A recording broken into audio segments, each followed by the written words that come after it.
Women learn Transcendental meditation for many different reasons.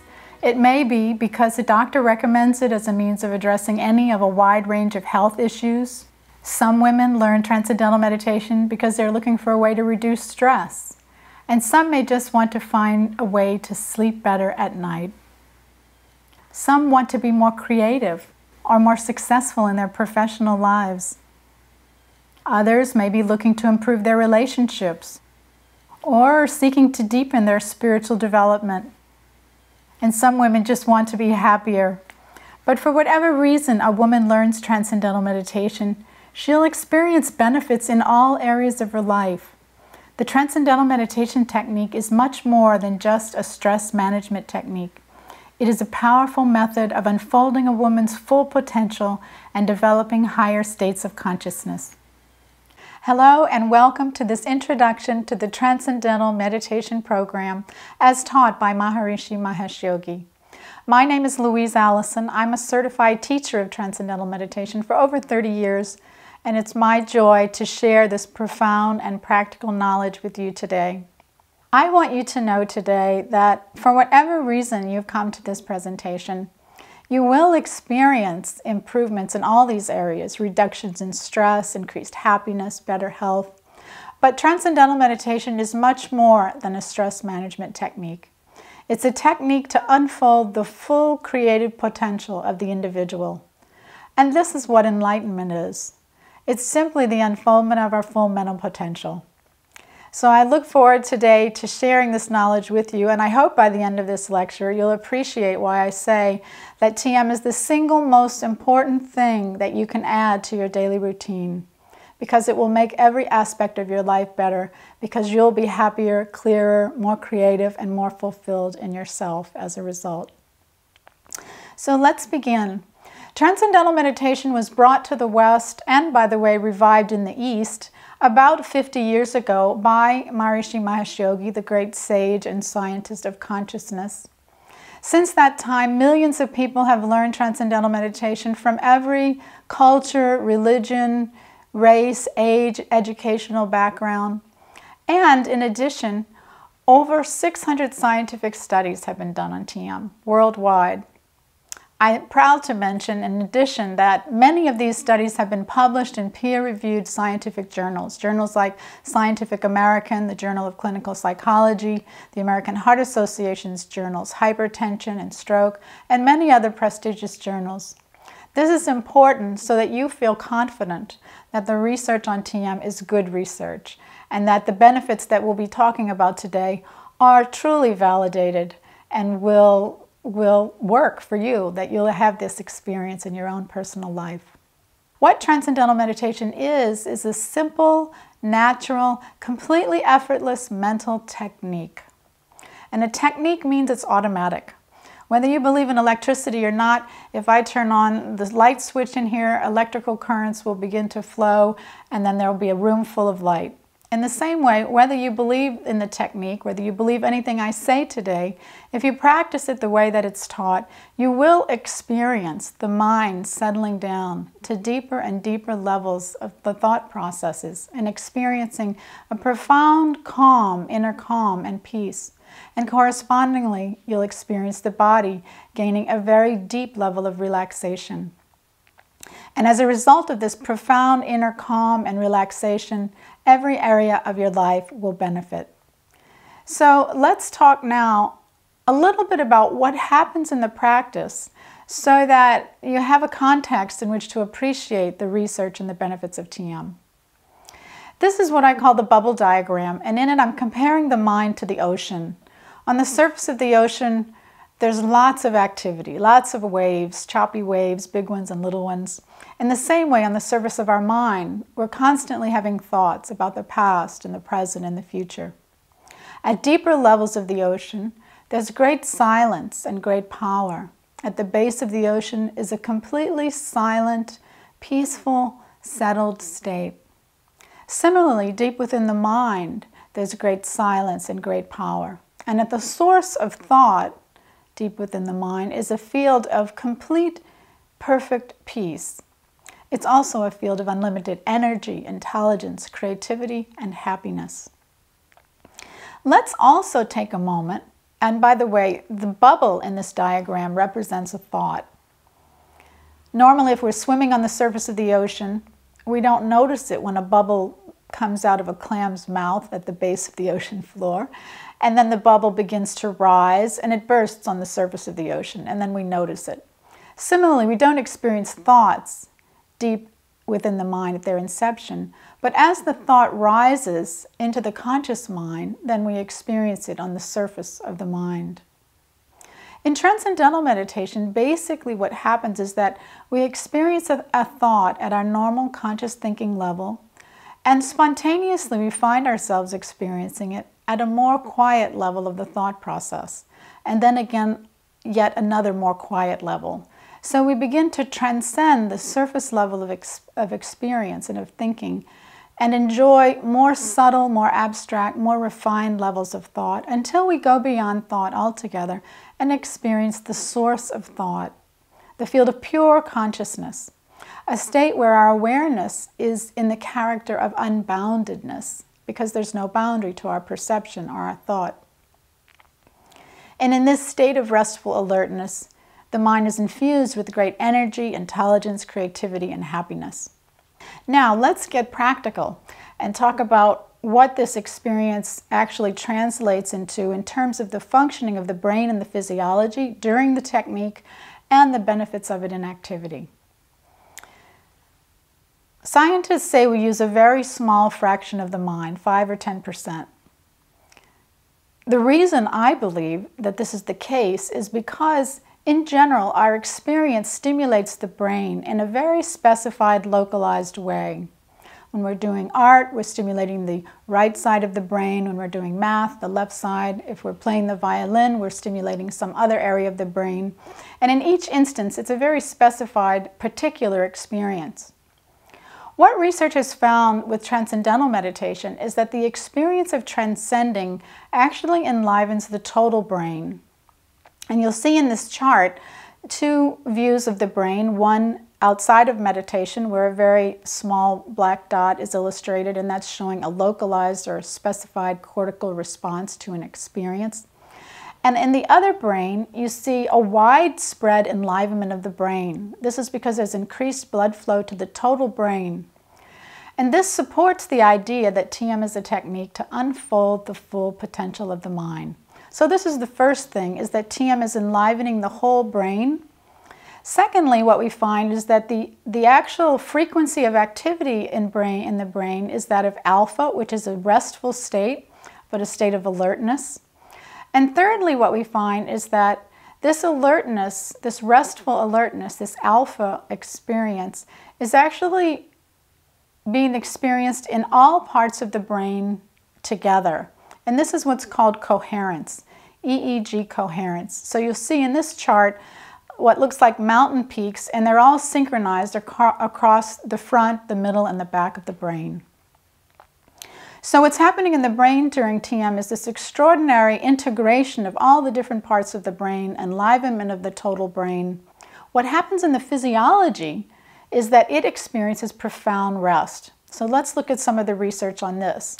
Basically, what we're looking at in this study is a comparison of Transcendental meditation technique to resting with eyes closed.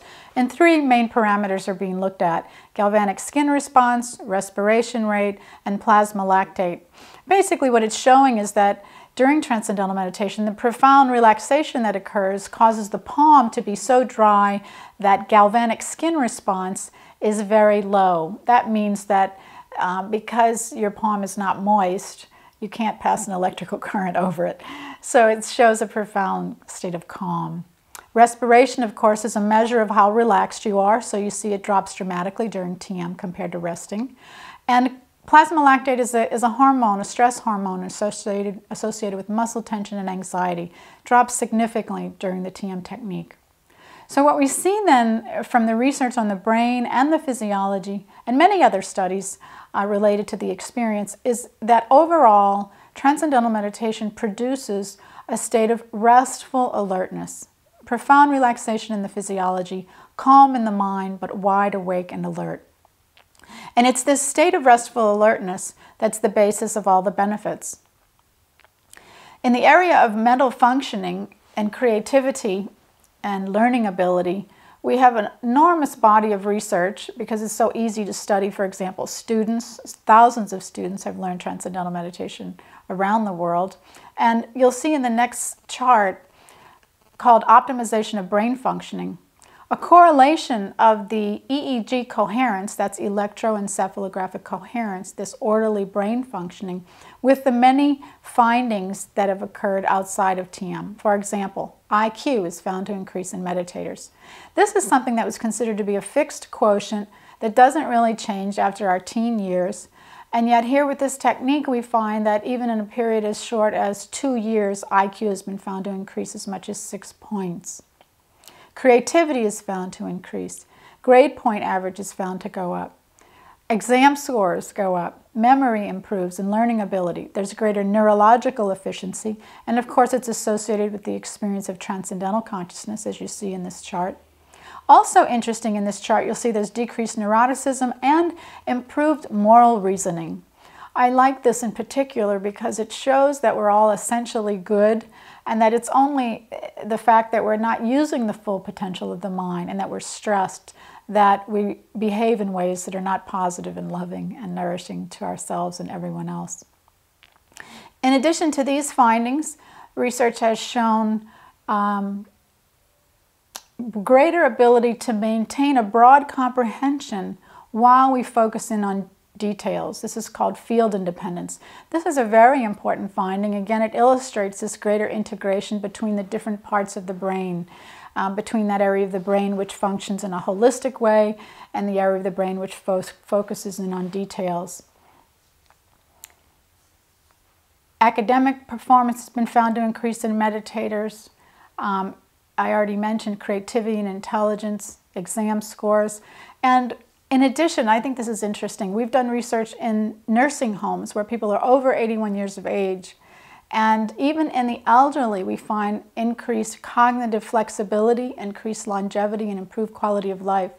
So this demonstrates that the brain is extremely plastic and fluid, and that it can continue to develop throughout life, and that all that's needed, in fact, is an experience that enlivens the total brain. And this is what Transcendental Meditation does.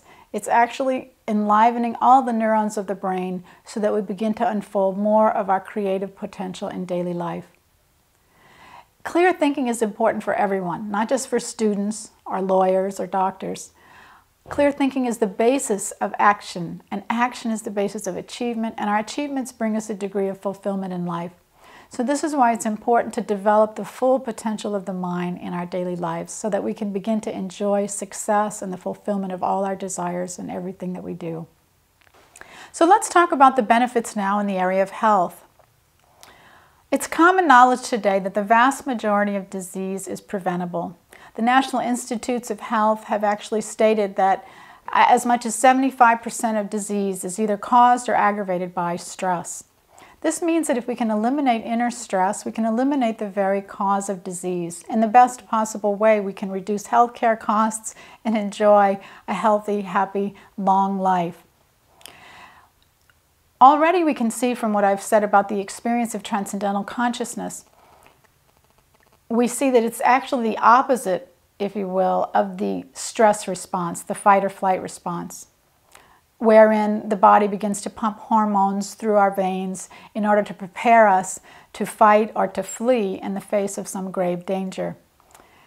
As you know, nowadays people are having this experience of the stress response, the fight or flight response, over everyday experiences simply because of the pressures of daily living and the many things that we have to tend to in our personal lives. The experience of transcendental consciousness being the opposite of the fight or flight response, a state you could say of equilibrium, of balance, of peace, of relaxation and calmness in the mind, allows the body to heal itself and rejuvenate itself. It's an interesting situation that this simple technique has very far-reaching effects on the functioning of our physiology and in the improvements of every aspect of health. And yet, on the other hand, it's not so surprising that it would, because it's built into the intelligence of every cell of our body to heal itself and rejuvenate itself. But because we're always going, we don't really give the body an opportunity to properly heal itself. We go so much that when we go to sleep at night, we don't get the rest that we need so that the body doesn't actually purify itself properly. We wake up a little bit tired still and continue the cycle of the influence of stress.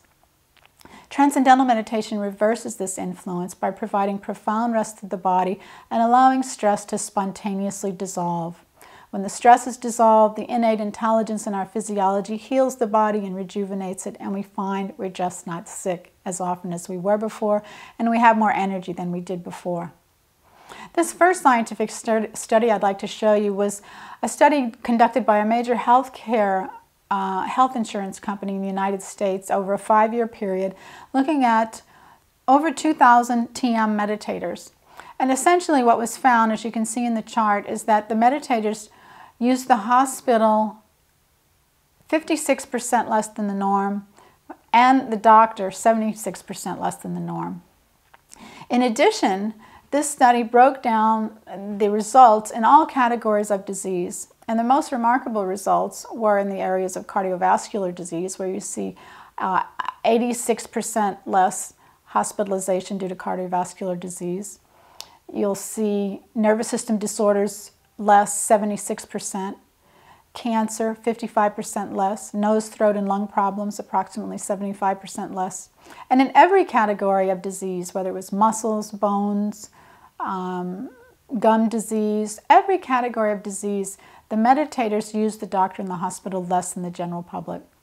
One of the most important areas of health today is cardiovascular health and the risk factors that are associated with it.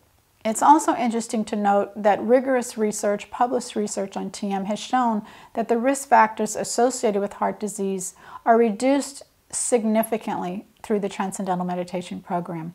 Risk factors include high blood pressure, smoking, alcohol abuse, stress, and many other factors. If we look at the next study we see that was published by the American Heart Association's journal Hypertension, you'll see that Transcendental Meditation program reduced blood pressure in a group of elderly African Americans as much as medication did, and this was over a 6-month period. The good news is there were no negative side effects and lots of positive side effects from this modality. In addition, the study published by the American Heart Association's journal Stroke showed a reduction in the thickness of the walls of the carotid artery by 15%. Sometimes people scratch their head and think, how can this be? I haven't changed my diet, I'm not exercising more. So how do you remove a substance in the walls of the artery? Well, again, it's the intelligence of the body purifying itself, healing itself, and creating balance.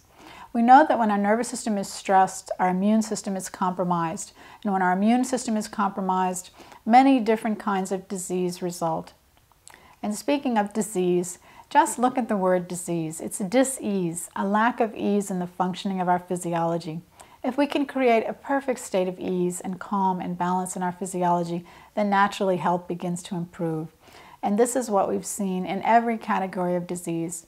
I think the bottom line for meditators is that they experience that they have more energy than they did before and they don't get sick as often.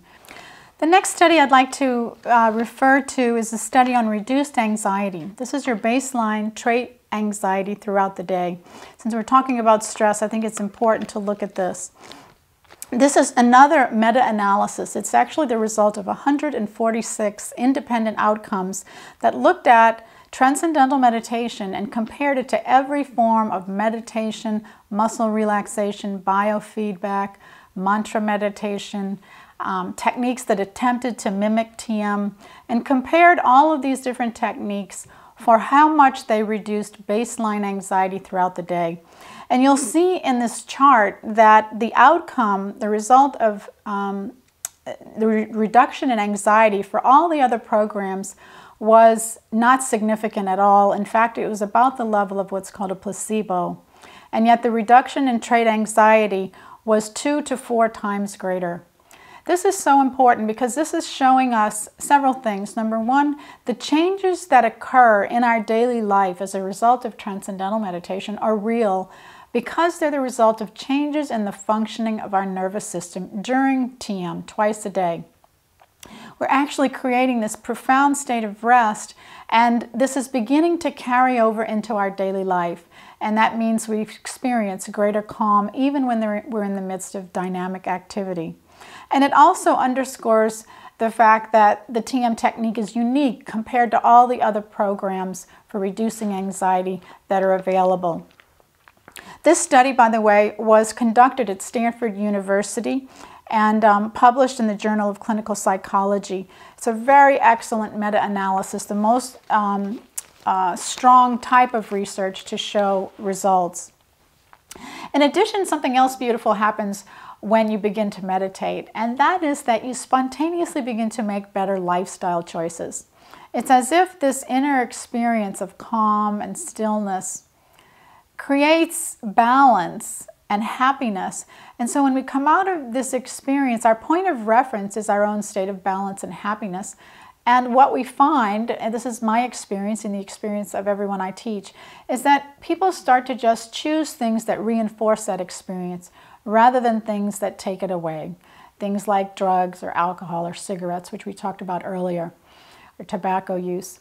So naturally, we're getting healthier from the actual experience of meditation.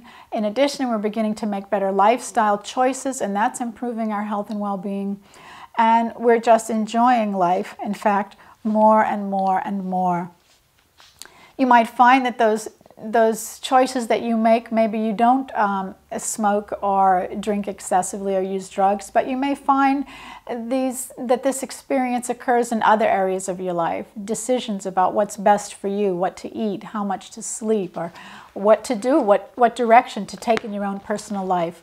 These things spontaneously start to grow in meditators as a result of this experience of our own inner self, which is balanced and peaceful and blissful, actually. And this brings us to the next section that I'd like to talk about, which is the benefits of TM on relationships and on behavior. I think it's a common experience of everyone that when we feel nice inside, we're nice to everyone else. And when we don't feel good inside, we're not as nice. Successful relationships are based on our ability to give, how much we have to give, how much love, how much appreciation, how much help, how much guidance, how much protection and support. If we're happy inside, if we feel confident in ourselves, if we're fulfilling our desires, we're more creative, successful, then naturally we feel good about ourselves and we feel good about others and we have more to give. The world is as we are, and if we can increase our own consciousness and our own happiness, we'll see that reflected back to us in those who are near and dear to us. And we'll also find that in relationships with people who maybe we don't find as interesting or charming, that we're more understanding, we're more tolerant, and we're more appreciative. And depending on our own state of consciousness, it determines what we perceive around us and how much we appreciate. And the more that we grow in the ability to perceive finer values within our own consciousness, then spontaneously we find ourselves perceiving and appreciate more refined values in others and in everything around us and in the whole creation. And this is really the basis of the ability to love, because when we appreciate something or someone so much that we can't use any other word to describe it, then we just say, I love this person. So if you want to improve your relationships, if you want to have meaningful relationships, what we recommend is developing consciousness, becoming more awake inside, becoming fully awake inside. The strength and the unity of every relationship depends on the strength of our own consciousness. And research on meditators, personality inventories, for example, show that meditators grow in happiness, in the ability to have warm interpersonal relationships, grow in self-worth, in the sense of increased self-esteem and increased self-confidence. And already we've seen how creativity and intelligence and energy and vitality grow. So combined with all of these things, what we find is that our ability to really appreciate and have meaningful interactions with others grows from this simple twice daily practice. I think you can see that if each of us could grow in this ability to actualize our latent potential, to be fulfilled individuals, to be creative individuals, and to be at peace within ourselves, that then we could really begin to make a significant contribution to creating world peace. And this is the last area that I want to talk about, how that we can improve the quality of life in a significant way. World peace has been the goal of all societies for all times. Since the United Nations was formed, I believe as many peace treaties as have been signed, that many have been broken. There have been over 150 wars. Certainly it's evident that peace cannot be created by signing a piece of paper, certainly not by going to war. But if we could have a significant number of peaceful individuals, then we can begin to imagine transforming our world family into a truly peaceful world. It's kind of like a green forest. If you want to have a green forest, you have to have many green trees. So if we want a peaceful world, we need many peaceful individuals. The good news is that we don't need for everyone to meditate, to have a very powerful influence of harmony and peace in our surroundings. The sociological research on TM is some of the best in the social sciences, and what it's found is that when just 1% of a population practices transcendental meditation, that it has an effect on the rest of the population. The very first study done on TM was done in the 70s, actually in 24 cities in the United States. 12 of them had relatively few TM meditators, and 12 of them, 1% of the population, had learned transcendental meditation. All the cities, by the way, were similar in size, education, and economic background. In that year, in the nation as a whole, crime rate was going up everywhere, about 7%. And in almost every control city, it was rising at the same rate. But in every TM city, crime rate was dropping 7 to 14%. This is a remarkable and dramatic shift in the collective consciousness from a negative direction to a more positive direction. And not only have crime rates dropped as a result of TM, but accident rates, sickness rates, even other factors that you associate with the overall quality of life, like divorce rates and weather conditions and patent applications, all indicate an increase in positivity, a new direction in society. I think it's nice for you to know that for whatever reason you may decide to learn transcendental meditation, whether you want to unfold more creative intelligence in your daily life, whether you want better health, whether you want more happiness and better relationships, that whatever reason you begin, you will be making the most significant contribution you can to creating an ideal quality of life in your community, in your nation, and in your whole world. You can see from all that I've said today that TM's not a technique that aims at improving any one area of life. It's a technique that's nourishing life as a whole. It's like watering the root of a tree. You know, if this plant were withering on the surface, the leaves were withering, and I went and sprayed the leaves with some fertilizer, you'd probably think I was a little bit off and that perhaps I might consider going to a deeper level and watering the root. And in so doing, not only would the leaves become brighter and greener and healthier, but so would the stem, so would the flower, and if it had fruit, the fruit would be sweeter and more delicious. So by watering the root, you nourish the whole plant. In our own personal lives, generally, most of us don't know what is the one root cause of all problems. The root cause of all problems is weakness born of stress that comes from not using the full potential of the mind, from not experiencing our true nature, which is infinite. Every meditator experiences that when we dive into our own self in meditation, we experience this state of transcendental consciousness, that life begins to become better and better and better. So if you want to improve every aspect of life, then begin transcendental meditation, water the root, and enjoy the fruit.